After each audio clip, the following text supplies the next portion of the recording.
ക്യാൻസറിനെതിരെ പൊരുതാനായി Calicut city service സഹകരണ ബാങ്കും MVR cancer സെന്ററും സംയുക്തമായി അവതരിപ്പിക്കുന്ന ക്യാൻസർ ചികിത്സാ സഹായ പദ്ധതിയാണ് മാസ് കെയർ. വാർത്തകൾ തുടരുന്നു. ജില്ലാ കലോത്സവ വേദിയിൽ ഒന്നിനു പോലും സാഹിത്യകാരൻ TP രാജീവിന്റെ പേര് നൽകാത്തതിൽ മാനാഞ്ചിറ സ്ക്വയറിന് സമീപം കലാകാരന്മാരുടെ പ്രതിഷേധം. TP രാജീവിന്റെ രചനകളെ ആസ്പദമാക്കിയുള്ള ചിത്രപ്രദർശനവും ഒരുക്കി.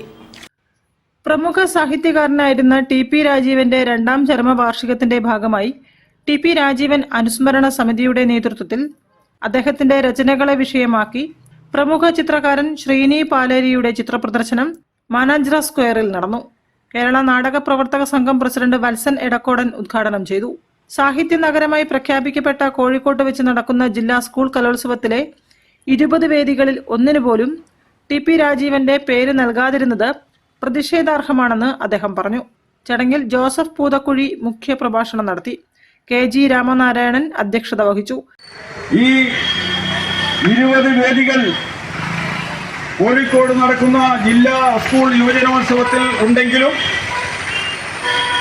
മൺമറഞ്ഞുപോയ സാഹിത്യകാരന്മാരെ അനുസ്മരിപ്പിക്കുന്ന ഒരു വേദിയിലെങ്കിലും നമ്മുടെ പ്രിയങ്കരനായ രാജീവന്റെ പേര് ഉൾപ്പെടുത്തിയിട്ടില്ല എന്ന ഖേദകരമായ വസ്തുത ഈ അവസരത്തിൽ സൂചിപ്പിക്കാൻ ഞാൻ ആഗ്രഹിക്കുകയാണ്. ഞങ്ങളുടെ പ്രതിഷേധമാണത്. NP വിജയൻ, സുരേന്ദ്രൻ മുന്നൂറ്റൻകണ്ടി, മഹിമ രവി എന്നിവരും സംസാരിച്ചു. News bureau, Kozhikode. നടൻ മേഘനാഥിന്റെ നിര്യാണത്തിൽ മലയാള ചലച്ചിത്ര കാണികൾ സംഘടന അനുശോചിച്ചു. അദ്ദേഹം